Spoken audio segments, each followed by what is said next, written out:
Hello everyone, welcome back to another video from bio edu hub. और इस video में हम बात करने वाले हैं यूरिन फॉर्मेशन के बारे में। जैसे कि पिछले लेक्चर में हमने बात किया था longitudinal section of kidney, nephrons के स्ट्रक्चर हमने देखे थे और किडनी का एक ओवरऑल स्ट्रक्चर के बारे में हमने एक ब्रीफ आइडिया लिया था। और इस वीडियो में हम पर्टिकुलरली बात करेंगे यूरिन फॉर्मेशन के बारे में। जैसे कि आप जानते हैं किडनी का मेन काम होता है यूरिन फॉर्मेशन करना, या फिर अगर हम साइंटिफिकल इस टर्म में हम बात करें तो हम बोल सकते हैं कि नाइट्रोजनस वेस्ट का रिमूवल करना। पिछले लेक्चर्स में हमने देखा था कि हमारे बॉडी में जो नाइट्रोजनस वेस्ट प्रोडक्ट फॉर्मेशन होता है वो जनरली एमोनिया होता है। और यही एमोनिया, क्योंकि ये बहुत ज़्यादा टॉक्सिक होता है, इसी वजह से इसको हमें यूरिया में कन्वर्ट करना पड़ता है और ये जो काम होता है ये लिवर में होता है।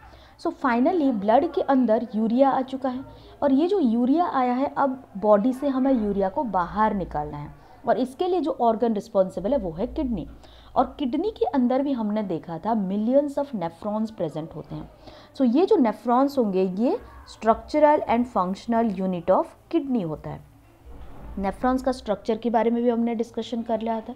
अब नेफ्रॉन क्या करता है, ये सारे जो ब्लड से यूरिया है उन सबको फिल्ट्रेट करके कंसनट्रेटेड फॉर्म में बाहर रिलीज़ कर देता है, जिसे हम यूरिन बोलते हैं। और उसी यूरिन के फॉर्मेशन के बारे में हम आज यहाँ पे ब्रीफली डिस्कशन करेंगे। तो चलिए शुरू करते हैं, बात करते हैं यूरिन किस तरह से फॉर्म होगा। जैसे कि इसके कुछ स्टेप्स होंगे जो यूरिन का फॉर्मेशन होगा। जनरली ये तो नेफ्रॉन में होता है, ये अभी थोड़ी देर पहले हमने बात किया कि urine formation takes place in nephron and इसके 3 स्टेप्स होते हैं। सबसे पहला स्टेप होता है फिल्ट्रेशन और इसे जनरली ग्लोमेरुलर फिल्ट्रेशन के नाम से भी जाना जाता है। सो ग्लोमेरुलर फिल्ट्रेशन नाम से क्या पता चल रहा है, नाम से ये पता चल रहा है फिल्ट्रेशन, इसका मतलब तो फिल्टर होगा। फिल्टर, हम ब्लड को फिल्टर कर रहे हैं और वहाँ से जो नाइट्रोजनस वेस्ट है या फिर यूरिया है उसको बाहर लेके आ रहे हैं। ग्लोमेरुलर, इसका मतलब क्या है, ग्लोमेरुलस, उसी के नाम से ग्लोमेरुलर टर्म आया है। सो ये जो फिल्ट्रेशन हो रहा है ये ग्लोमेरुलस के अंदर हो रहा है, इसी वजह से इस प्रोसेस का नाम है ग्लोमेरुलर फिल्ट्रेशन। सेकेंड प्रोसेस क्या है, रीएब्जॉर्प्शन। रीएब्जॉर्प्शन का मतलब क्या होगा, 2 टर्म होते हैं, एक तो एब्जॉर्प्शन एंड रीएब्जॉर्प्शन। यहाँ पे रीएब्जॉर्प्शन टर्म यूज़ किया गया है और वो इसीलिए क्योंकि सबसे पहली बार एक बार फिल्ट्रेशन हो चुका है और जो चीज़ें हमें फिर से ब्लड में ट्रांसफ़र करना है उसको हम नेफ्रॉन के अंदर से फिर से रीएब्जॉर्ब करा देंगे, उसका एब्जॉर्प्शन अगेन हो जाएगा। इसके बारे में हम डिटेल में डिस्कशन करेंगे। उसके बाद थर्ड स्टेप यूरिन फॉर्मेशन होता है सिक्रीशन।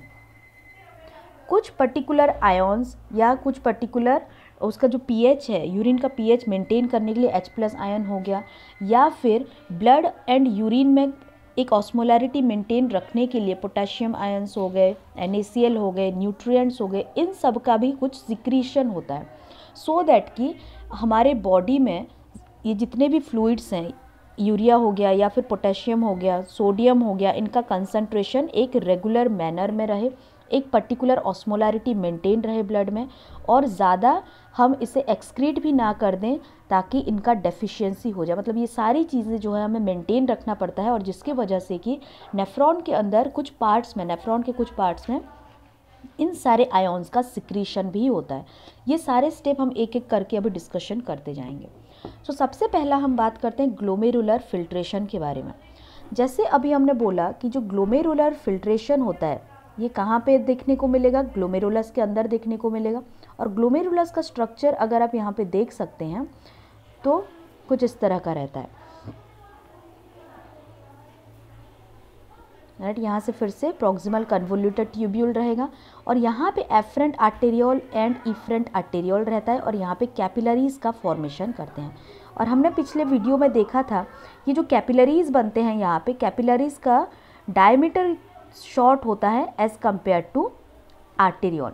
सो यहाँ पे जो आर्टेरी या जो आर्टेरियोल नेफ्रॉन के अंदर ब्लड को लेके जाता है उसको हम बोलते हैं एफरेंट आर्टेरियोल, और वो आर्टेरियोल जो कि ब्लड को बाहर लेके जाता है उसे हम बोलते हैं इफरेंट आर्टेरियोल। इन दोनों में डिफरेंस क्या है, दोनों तो ब्लड, एक तो ब्लड अंदर लेके आ रहा है और दूसरा ब्लड बाहर लेके जा रहा है।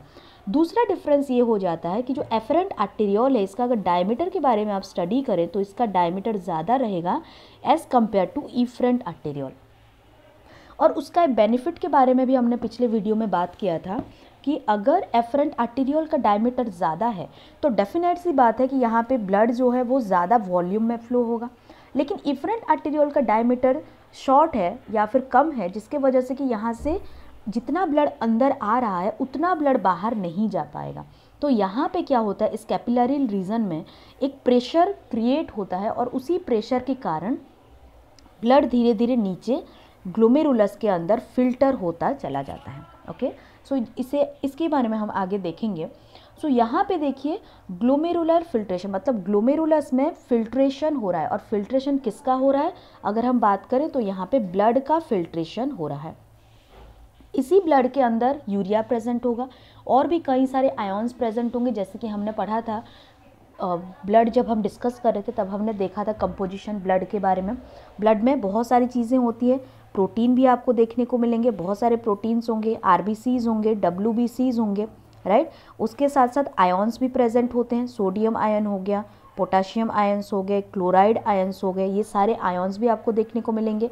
इवन बाइकार्बोनेट आयन भी आपको देखने को मिलेगा। इसके साथ साथ आपको ये यूरिया भी देखने को मिलेगा, ग्लूकोज भी देखने को मिलेगा। सो ये जो सारी चीज़ें हैं इनका अभी फिल्ट्रेशन होगा। सो यहाँ पे ध्यान देने वाली बात ये है कि ये जो फिल्ट्रेशन का फेनोमेनन है यहाँ पे, ओके, यहाँ पे जो फिल्ट्रेशन होता है, अगर हम पूरे किडनी में जितने 1 मिलियन ऑफ नेफ्रॉन्स प्रेजेंट होते हैं उन सब के बारे में देखें तो विद इन 1 मिनट ये सारे नेफ्रॉन मिला के लगभग 1100 टू 1200 ml ऑफ ब्लड को फिल्ट्रेट कर सकते हैं। ये इनका कैपेसिटी है। मतलब आप खुद सोच सकते हैं, अगर 1 मिनट के अंदर इतना ज़्यादा ब्लड, मतलब 1100 टू 1200 ml, सो अगर बात करें तो ये लगभग 1 लीटर से 1.2 लीटर ऑफ ब्लड का फिल्ट्रेशन कर रहा है विद इन 1 मिनट। ओके, और हम क्या जानते हैं, जो लेफ्ट वेंट्रिकल से 1 मिनट के अंदर 5 लीटर ऑफ ब्लड का पंपिंग हो जाता है। ये हमने हार्ट में डिस्कशन किया था। सो इसका अगर 1 मिनट के अंदर किडनी को कितना ब्लड मिलता है, अगर ये आपसे पूछा जाए तो आप खुद बोल सकते हैं कि 1/5 ऑफ ब्लड किडनी को जा रहा है और ये फिल्ट्रेट भी हो रहा है। मतलब विद इन 1 मिनट जितना ब्लड वेंट्रिकल रिलीज करेगा, लेफ्ट वेंट्रिकल जितना ब्लड रिलीज कर रहा है उसका 1/5 ऑफ पोर्शन क्या हो रहा है, किडनी में नेफ्रॉन्स के थ्रू, इसी ग्लोमेरुलर फिल्ट्रेशन के प्रोसेस के थ्रू फिल्ट्रेट होके नीचे जा रहा है। सो अगर 1 मिनट में इतना ज़्यादा ब्लड का फिल्ट्रेशन हो रहा है तो विद इन 1 डे के बारे में अगर हम बात करें तो टोटल यूरिन का फॉर्मेशन अप्रॉक्सीमेटली 180 लीटर होना चाहिए। लेकिन आप खुद जानते हो जब यूरिनेशन होता है तो यूरिनेशन में टोटल यूरिन का अगर यहाँ पे एक एस्टिमेशन किया जाए तो लगभग यहाँ पे आपको कुछ इतना ज़्यादा तो यूरिनेशन किसी का नहीं होगा, 180 लीटर कभी नहीं होगा।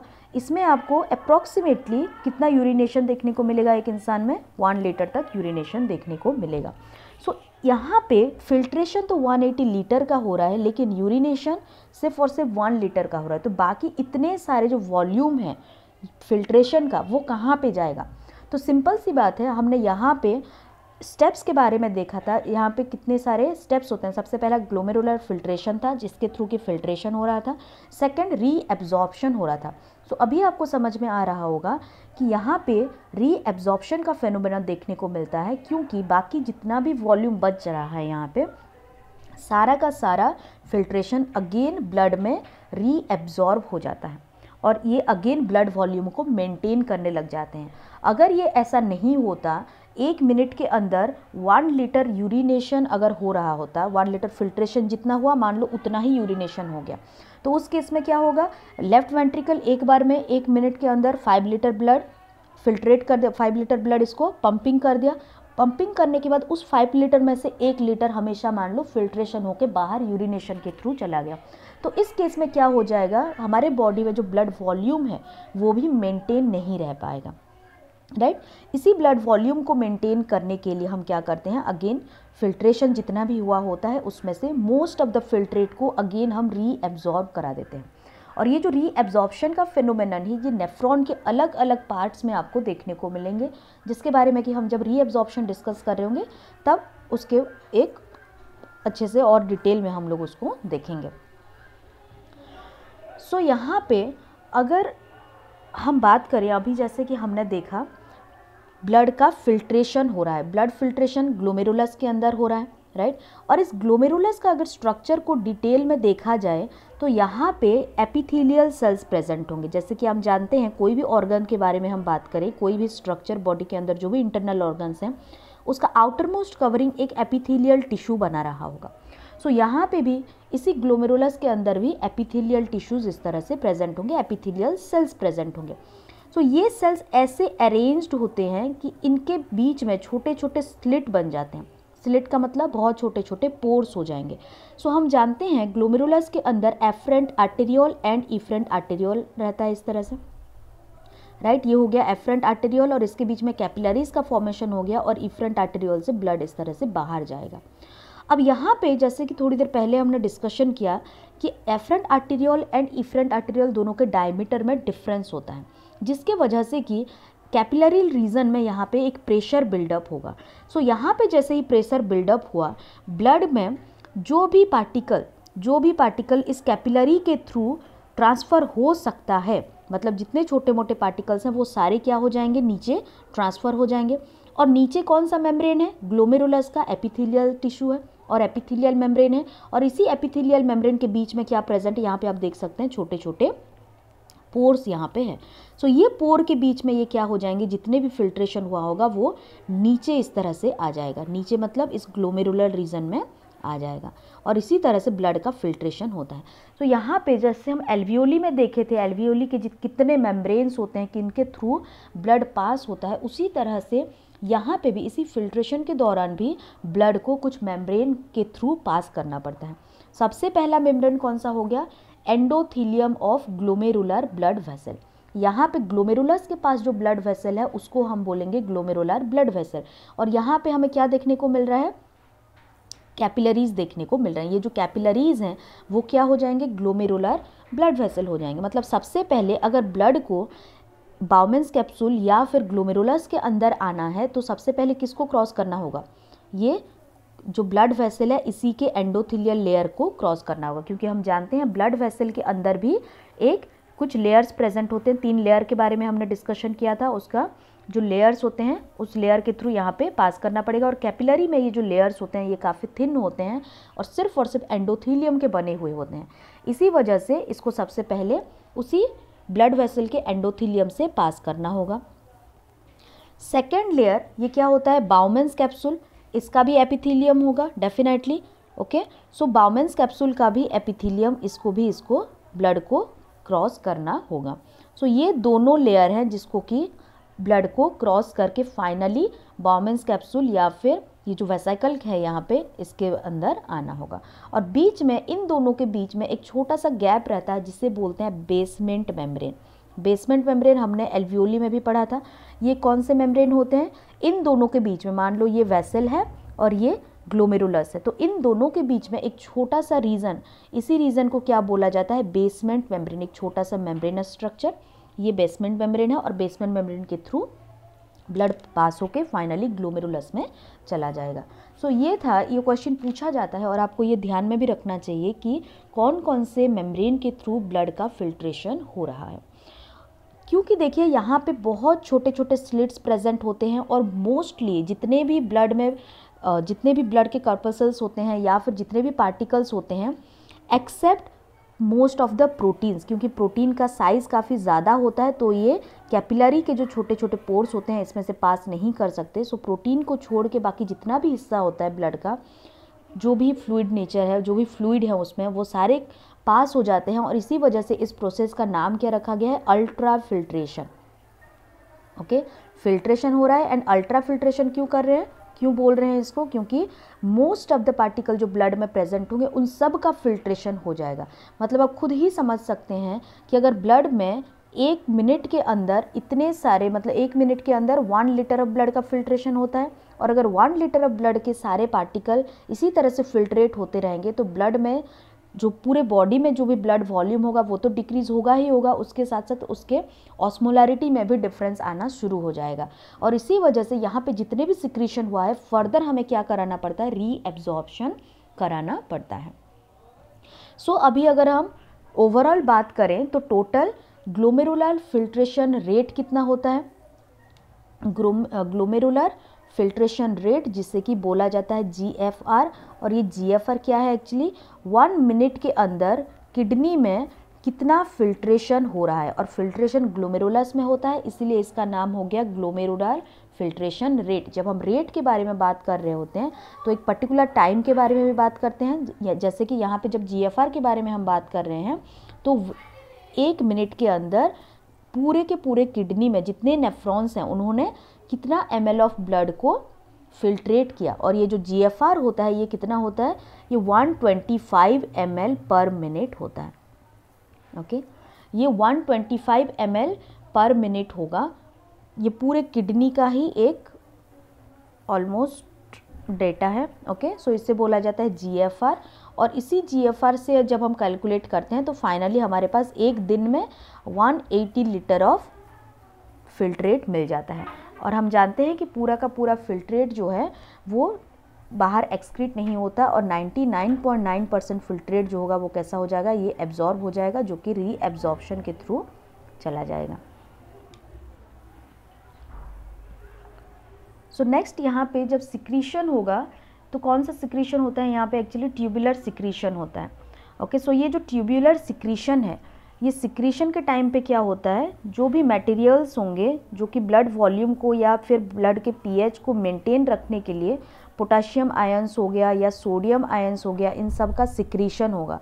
ये कब सिक्रीशन होगा, जब फिल्ट्रेशन कंप्लीट हो जाएगा, और फाइनली जब ये फिल्ट्रेट प्रॉक्सिमल कन्वोल्यूटेड ट्यूब्यूल और डिस्टल कन्वोल्यूटेड ट्यूब्यूल के थ्रू पास करेगा, तभी इसका सिक्रीशन होता है इन सारी मटेरियल का। प्रॉक्सिमल कन्वोल्यूटेड ट्यूब्यूल में भी सिक्रीशन होगा और डिस्टल कन्वोल्यूटेड ट्यूब्यूल में भी सिक्रीशन होगा। और यहाँ पे जो हम हेनलीज लूप के बारे में बात कर रहे थे, वहाँ पे अगेन रीएब्जॉर्प्शन होता है, जिसके बारे में कि हम नेक्स्ट वीडियो में डिस्कशन करेंगे। सो होप कि यहाँ तक क्लियर हो गया होगा। इसमें एक बार इस वीडियो कंप्लीट होने के बाद ज़रूर एक बार NCERT को पढ़ लेना, सो दैट कि आपको ये जो कॉन्सेप्ट है ये कम्प्लीटली समझ में आ जाए। So thank you very much for watching this session, और नेक्स्ट वीडियो में फिर से मिलते हैं, फिर बात करेंगे हम रीएब्जॉर्प्शन प्रोसेस के बारे में।